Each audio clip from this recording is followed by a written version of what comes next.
The private investigator's report landed on Queen Elizabeth's desk at Buckingham Palace on a gray November morning in 1985, and the first line made her hands start shaking so violently she had to set down her tea. Marion Crawford, age 76, currently residing in a one-bedroom council flat in Aberdeen, Scotland. Monthly income of 87, state pension. Health deteriorating rapidly. Prognosis: unlikely to survive another winter without intervention.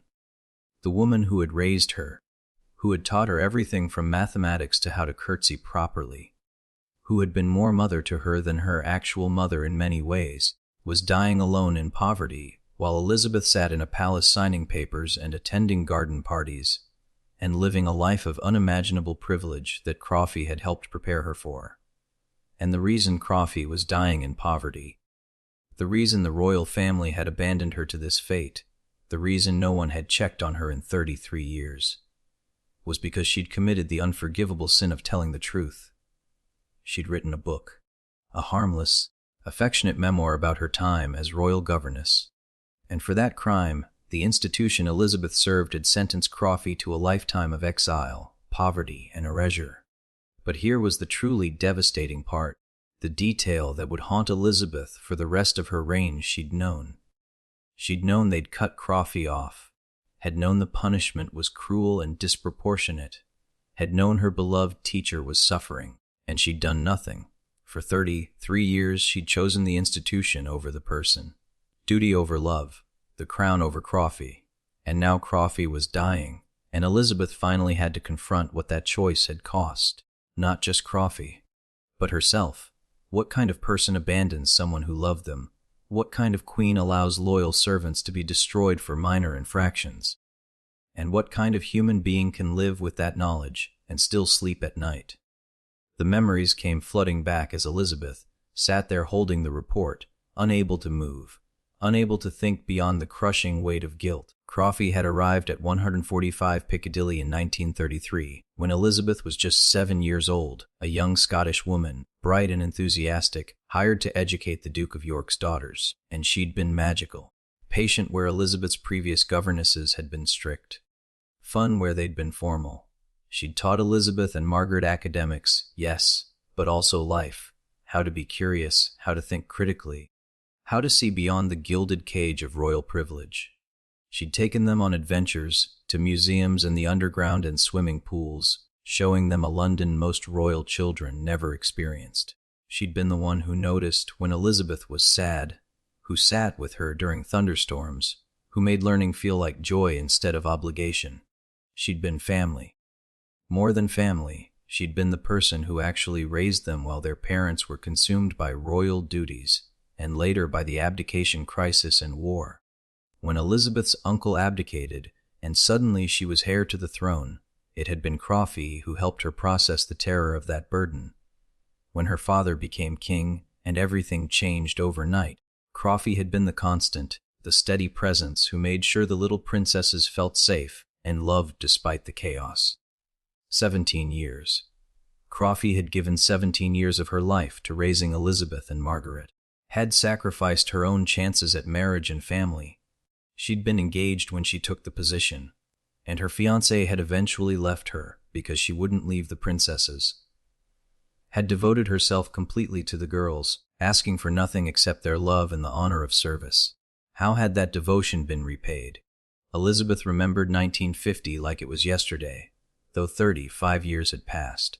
Crawfie had retired, finally free to marry her patient banker fiancé George Boothleigh, finally able to start the life she'd postponed for nearly 2 decades.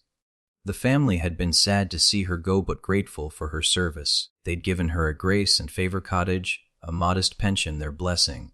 And then in 1950, an American magazine had approached Crawfie about writing her memoirs. Nothing scandalous, just warm, affectionate stories about raising the princesses. The little princesses, they'd call it. Crawfie had been hesitant, had actually asked the Queen Mother for permission, and the Queen Mother had said no, absolutely not. Royal servants do not write books about royal families. It simply isn't done. It would be a betrayal of trust, a violation of confidence, completely inappropriate. Crawfie should have stopped there. Should have respected that boundary. But she'd been seduced by the money, significant money, more than her pension would provide in years, and perhaps by the idea that her story mattered, that 17 years of devoted service deserved to be recorded. So she'd done it anyway, had written the book, had published it, and the royal family had reacted with a fury so disproportionate to the offense that it still, 35 years later, took Elizabeth's breath away, because the book wasn't scandalous, wasn't cruel or revealing or inappropriate. It was loving. It portrayed Elizabeth and Margaret as delightful, well-raised girls. It showed the family in a warm, human light. The worst secret it revealed was that the princesses were normal children who sometimes misbehaved and got dirty playing. There were no scandals, no private dramas, no betrayals of actual confidence, just sweet stories about childhood, and for that Crawfie had been destroyed. The punishment had been swift and absolute.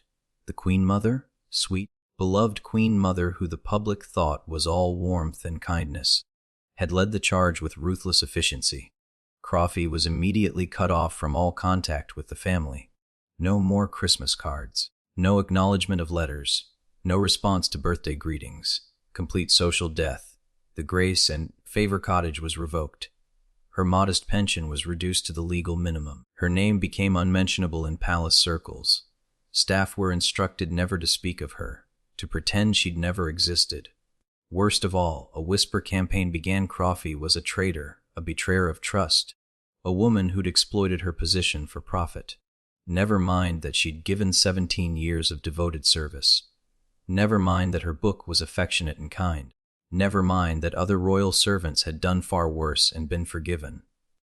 Crawfie had crossed a line, and the institution's response was designed to send a message to every other servant: betray our privacy, and we will destroy you. Completely, permanently, without mercy. And Elizabeth, 24 years old, newly crowned, still learning how to be queen, had watched it happen, had been pressured by her mother and her advisors to participate in the ostracism, had been told that maintaining this boundary was essential to royal privacy, that showing any weakness or forgiveness would encourage others to exploit their positions. And she'd complied. God help her, she'd complied. She'd stopped writing to Crawfie, stopped acknowledging her existence, had allowed the woman who'd raised her to be erased from her life as thoroughly as if she'd died. Because that's what queens do. They sacrifice personal feelings for institutional necessity. They choose duty over love. They protect the monarchy at all costs, even when the cost is someone they love, even when the punishment far exceeds the crime, even when every instinct screams that this is wrong, cruel, a betrayal of someone who deserved better. What kind of person does that? What kind of human being can exile someone who loved them and then just continue living normally, not thinking about them, not wondering if they're okay, not caring that they've been destroyed? Har-e-ho-ke 1-25%. But here's what Elizabeth hadn't known, what the report now revealed with devastating clarity: Crawfie hadn't profited from the betrayal the way everyone assumed. The publisher had cheated her. The American magazine had promised her thousands but paid only hundreds. And after the ostracism, after being cut off from royal circles, her husband George had suffered a mental breakdown from the scandal and stress. He'd become violent, unstable, had to be institutionalized. Crawfie had spent years caring for him, spending what little money she had on his treatment until he died in 1977, and then she'd been alone. Completely alone, no family. Her husband dead, no children, her own siblings estranged after the royal scandal made the family name infamous.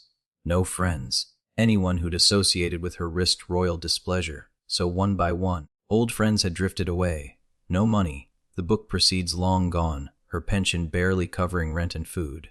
No purpose. The work she'd loved, teaching and caring for children, was denied to her because no respectable family would hire the woman who'd betrayed the royal family.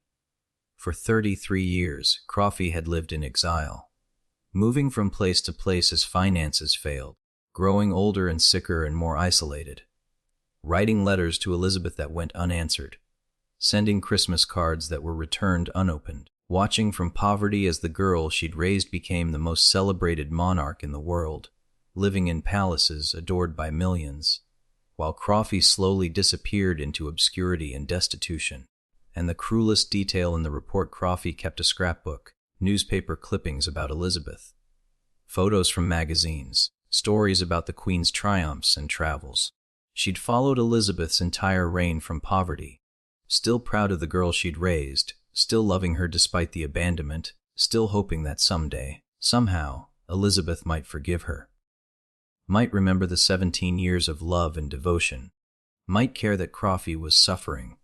The investigator had seen the scrapbook during his visit to Crawfie's flat, had noted that it was Crawfie's most precious possession, more valuable to her than the few pieces of furniture she owned or the threadbare clothes in her closet. A lifetime of love compressed into newspaper clippings. Did Elizabeth feel anything reading that detail? Or had she trained herself so well to suppress emotion that even this couldn't penetrate the armor? Elizabeth had set down the report with shaking hands, the tea beside her long gone cold, and had stared at nothing for what felt like hours but was probably only minutes.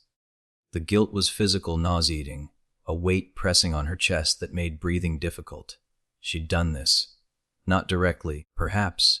She hadn't orchestrated Crawfie's punishment or monitored her descent into poverty. But she'd allowed it, had participated in the ostracism, had chosen not to intervene when she absolutely had the power to do so. For 33 years, she could have sent money, could have restored the pension, could have written a letter saying, "I forgive you. Thank you for everything you did for me." Could have done literally anything to acknowledge that Crawfie's 17 years of devoted service mattered more than one book that hadn't even been particularly damaging. But she hadn't, because the institution said no, because her mother said it would set a bad precedent, because maintaining boundaries was more important than individual compassion, because queens don't have the luxury of prioritizing personal feelings over institutional rules. All the justifications she'd told herself for 3 decades suddenly sounded hollow, cruel, like exactly what they were. Excuses for allowing someone she loved to suffer, because helping them was inconvenient or politically complicated. What did that make her? What kind of person had she become? She thought about all the speeches she'd given about service and duty, and the importance of loyalty. She thought about the honors she'd bestowed on people for far less service than Crawfie had provided. She thought about the grace and favor homes she'd granted to people with tenuous connections to the crown.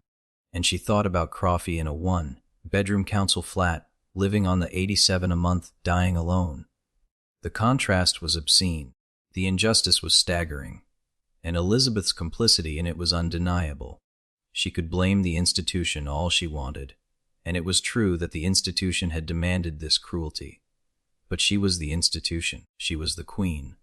She had the power to grant mercy, to show compassion, to override the petty vindictiveness of advisors who cared more about precedent than people. And she'd chosen not to. Had chosen comfort over courage, ease over ethics, maintaining appearances over doing what was right. For 33 years. How did you come back from that? How did you fix something you'd allowed to break so completely? The decision came suddenly, instinctively, before rational thought could interfere with moral imperative. Elizabeth picked up her private phone, the one that didn't go through switchboards or get recorded or get monitored by staff, and called her private secretary, unmarked. "A driver I trust absolutely. And I need it now. I'm going to Scotland. No, don't tell anyone. No security detail. No advance notice. No documentation. This trip does not exist. Do you understand?" The secretary tried to protest. Queens don't travel alone. Protocol demands security. What if something happens? But Elizabeth cut him off with a tone that brooked no argument. "Either arrange it quietly, or I'll drive myself. You have 30 minutes. She hung up before he could respond, before anyone could talk her out of this, before the weight of protocol and precedent could convince her that personal visits to disgraced ex-servants were inappropriate and beneath her dignity. Fuck dignity. Fuck protocol. Crawfie was dying, and Elizabeth was going to see her, and the institution could adjust. For once in her life, for the first time in 33 years, she was going to choose the person over the role. Choose love over duty. Choose what was right over what was expected.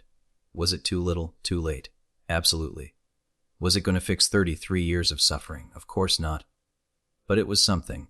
It was acknowledgement. It was proof that Crawfie had mattered, that 17 years of devoted service hadn't been completely erased by one mistake.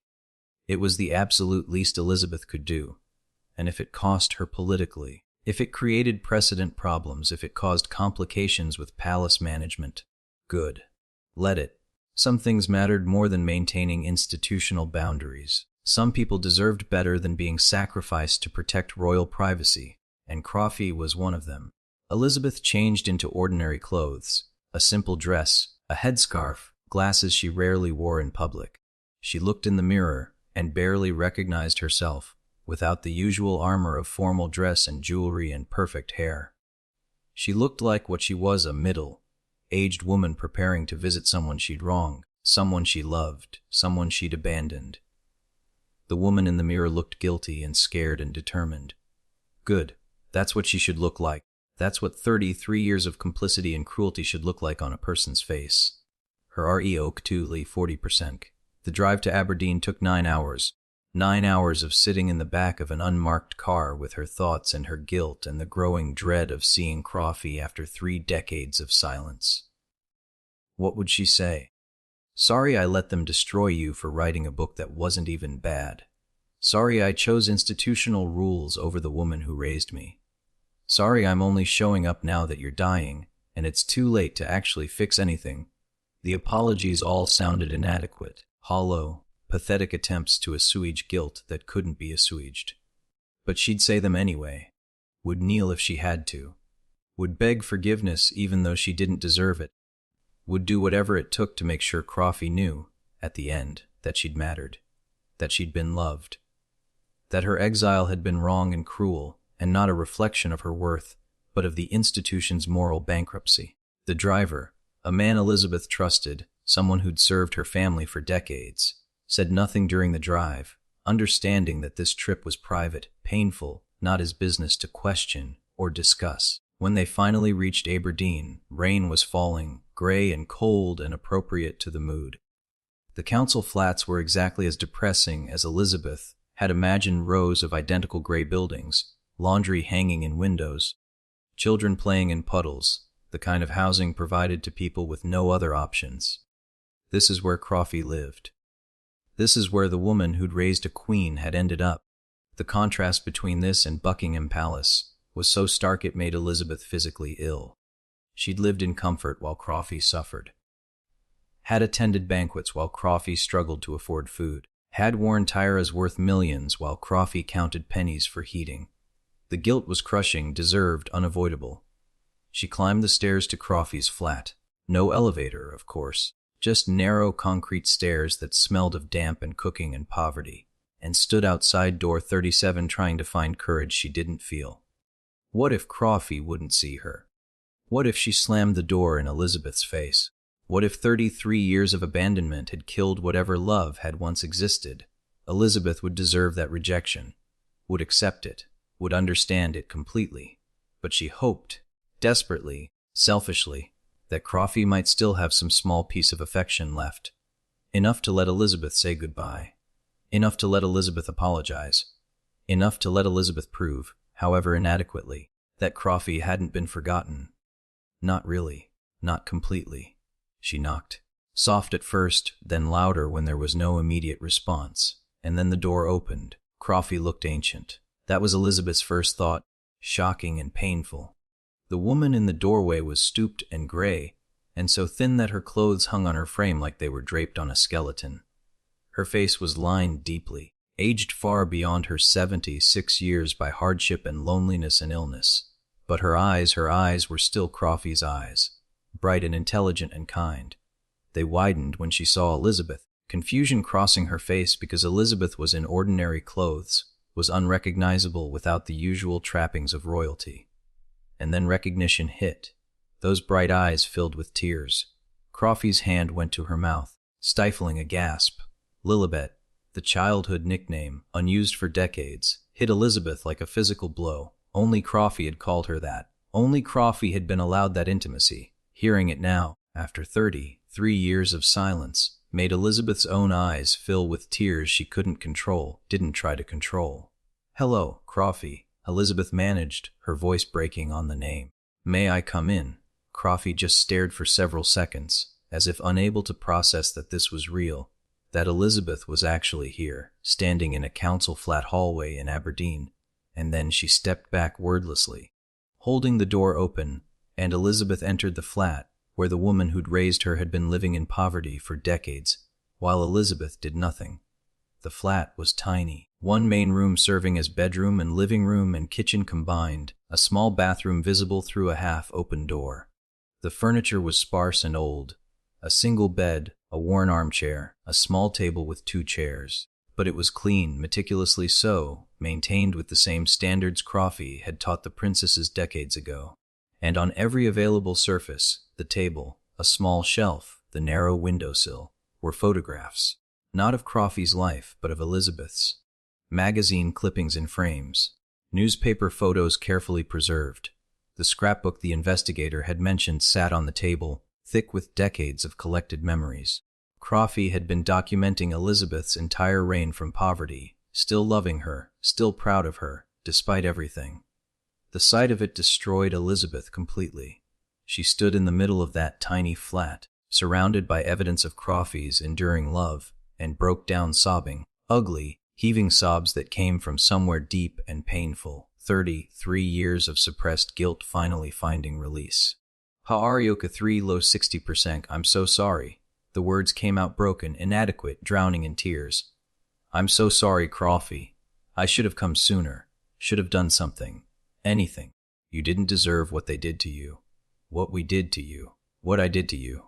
Elizabeth sank into the worn armchair, unable to stand, unable to maintain any composure, just breaking down completely in front of the woman who'd once comforted her through nightmares and fears and childhood sadnesses. And Crawfie, dying poor, abandoned Crawfie, did what she'd always done. She comforted. She knelt beside the chair with obvious difficulty, her old bones protesting, and took Elizabeth's hands in hers. Hands that were wrinkled and spotted and cold from insufficient heating, but still gentle, still capable of offering comfort. "Oh, my dear girl," Crawfie said softly. "My dear, dear girl, don't cry. Please don't cry." But Elizabeth couldn't stop. 33 years of guilt doesn't dissolve easily, doesn't release without violence. She cried for Crawfie's suffering, for her own complicity, for the cruelty of institutions that demand loyalty but offer none in return, for the cost of being queen when being queen means abandoning people you love. She cried until she had nothing left, until the tears stopped from exhaustion rather than resolution, and Crawfie just held her hands, patient as she'd always been, waiting for the storm to pass. When Elizabeth finally could speak again, could lift her head and look at Crawfie's kind, aged face, she said, I knew what they did to you, and I didn't stop it. I had the power, but I didn't, and I will never forgive myself for that. Never." Crawfie smiled, actually smiled, warm and genuine despite everything. "You were so young, Lilibet. So young when it happened. And they told you it was necessary, didn't they? That maintaining boundaries was essential. That showing weakness would encourage others." Elizabeth nodded, unable to speak. "I understand," Crawfie continued. "I've had 33 years to think about it, and I understand. You're not just Elizabeth. You're the queen. And the queen can't always choose compassion over duty. I knew that when I wrote the book. I knew there would be consequences. I didn't think the consequences would be quite so permanent." Her voice held no bitterness, just resigned acceptance, which somehow made it worse. Elizabeth would have preferred anger, accusations, hatred. She deserved all of that. But Crawfie's forgiveness, immediate, generous, unearned, was harder to accept than condemnation would have been. "The book," Elizabeth said, her voice still rough from crying. "I read it, years later, when I finally allowed myself to look at it. It was beautiful, Crawfie. Loving and kind and nothing that deserved the punishment you received. You made us sound wonderful. You didn't reveal anything that actually mattered. And they destroyed you for it anyway." Crawfie nodded slowly. "I shouldn't have done it without proper permission. That was wrong of me. But I didn't think it would hurt anyone. I wanted people to know. That those 17 years mattered. That raising you and Margaret was the most important thing I'd ever done. That you were real children, not just symbols. that you were loved. Her eyes filled with tears. I loved you so much, Lilibet. Both of you. You were my girls. I never had children of my own, but I had you, and that was enough. It was more than enough. Elizabeth gripped Crawfie's hands tighter, trying to communicate through touch what words couldn't convey. I loved you too. I still love you. I never stopped, even when I pretended you didn't exist. Even when I chose duty over you. Even when I was too weak to fight for you. You mattered. You still matter. You always mattered. Tell me about your life, Elizabeth said finally, desperate to know, to understand what Crawfie had endured. All of it. I want to know everything. And Crawfie told her.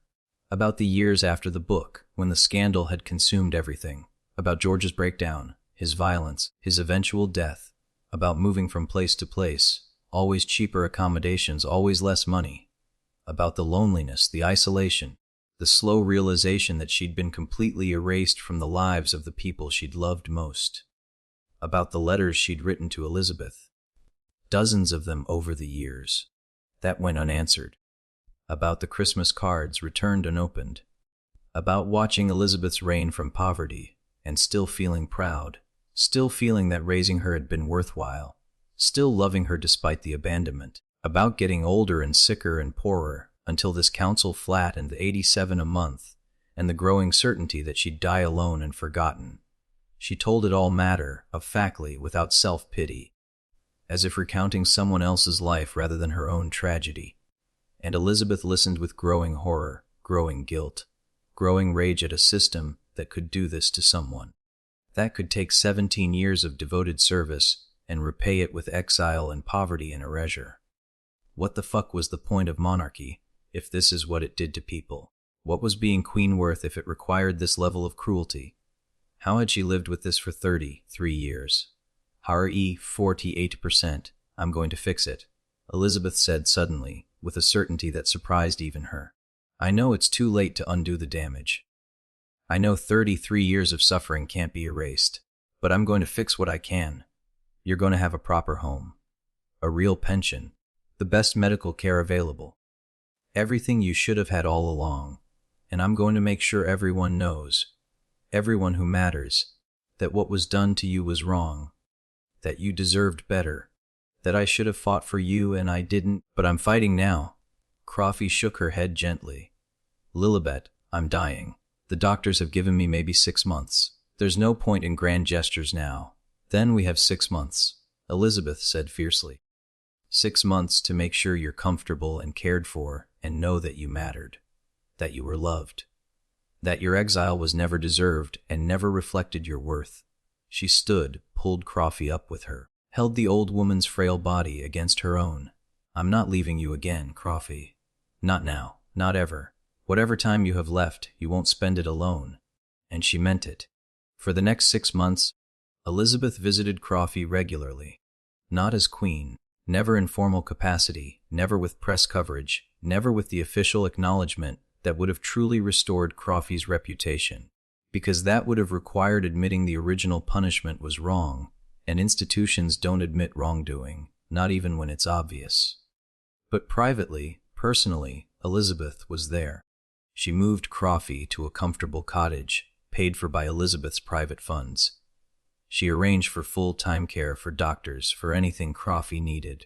She spent hours sitting with her, talking about everything and nothing, trying to compress 33 years of missed conversation into the few months remaining.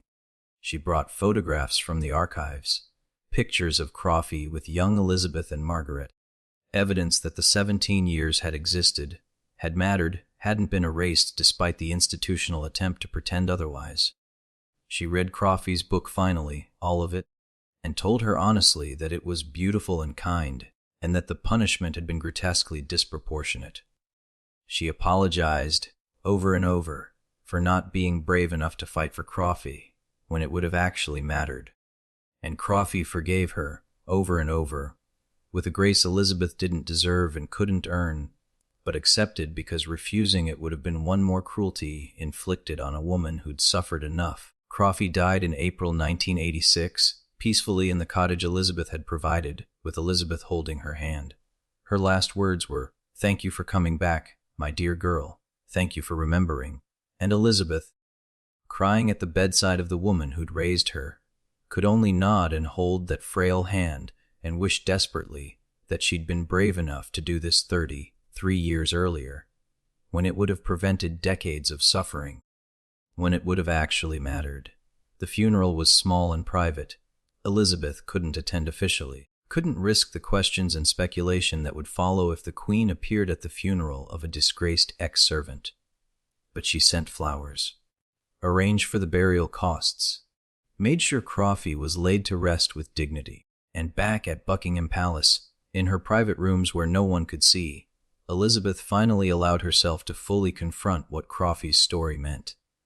The institution she served was capable of incredible cruelty, would sacrifice individuals for abstract principles without hesitation or remorse, would destroy loyal servants for minor infractions while protecting royal family members who'd done far worse, would demand absolute obedience while offering no loyalty in return. And she, Elizabeth, Queen Elizabeth Siku, the person who was supposed to embody honor and duty and service, had been complicit in that cruelty, had allowed it, had participated in it, had chosen institutional rules over human compassion for 33 years. And yes, she'd finally done something, had finally shown up, had finally provided the care Crawfie deserved. But it had been too little, too late. Crawfie had suffered for 3 decades because Elizabeth hadn't been brave enough to fight for her, because maintaining appearances had seemed more important than individual welfare, because being a good queen had required being a bad person. And the worst part, Crawfie was just one example. How many other servants had the institution chewed up and spit out? How many other people had devoted years to royal service only to be discarded when they became inconvenient or made mistakes or failed to maintain perfect discretion? How many others had died in poverty and obscurity while the family they'd served lived in palaces and pretended they'd never existed? The system was built on this cruelty, required it, depended on absolute obedience maintained through fear of exile and punishment. And Elizabeth was the head of that system, the person who could change it, who had the power to demand better treatment of servants, who could insist on compassion and forgiveness and recognition of service. But changing it would mean fighting advisors and tradition and precedent, would mean admitting the institution had been wrong, would mean prioritizing individual welfare over institutional rules, would mean being the kind of queen who chose people over protocol. Could she do that? Should she do that? Or was the cost of changing the system too high, the risk to institutional stability too great? These were the questions that would haunt Elizabeth for the rest of her reign. That would make her wonder, in quiet moments, whether being queen was worth what it cost, whether duty justified cruelty, whether tradition excused moral bankruptcy, whether serving an institution that demanded you sacrifice everyone you loved was actually honorable or just cowardice dressed up as virtue. She didn't have answers, just guilt, just the memory of Crawfie's kind eyes and gentle hands and generous forgiveness, just the knowledge that she'd failed someone who'd loved her, and no amount of late-in-life compassion could undo that failure. Just the haunting awareness that the institution she'd devoted her life to serving was built on the suffering of people like Crawfie. People who gave everything and got nothing, people who were used and discarded and forgotten, people who died alone because maintaining royal privacy was more important than basic human decency. Was that what being queen meant? Presiding over a system that consumed people and called it service? Maintaining traditions that required cruelty? Choosing institutional preservation over individual welfare, over and over, until you'd sacrificed everyone who mattered on the altar of duty? Elizabeth didn't know, but she knew Crawfie had deserved better, had deserved a queen brave enough to fight for her. And Elizabeth, for all her power, all her privilege, all her supposed honor, had not been that queen. Not when it mattered, not when it would have cost her something, only at the end when it was safe, when Crawfie was already dying and there was nothing left to lose. And that knowledge, that she'd been a coward masquerading as dutiful, that she'd sacrificed someone she loved to protect herself and her comfortable relationship with the institution, would follow Elizabeth to her own grave, would make her wonder if any of it, the crown, the duty, The sacrifice, the performance, had been worth what it had cost. Not just her, but everyone around her, everyone who'd loved her and been destroyed by the institution she served. Everyone who'd given everything and received nothing. Everyone like Crawfie, loyal until the end, forgiving until death, and utterly, completely, unforgivably abandoned by the people who should have protected her.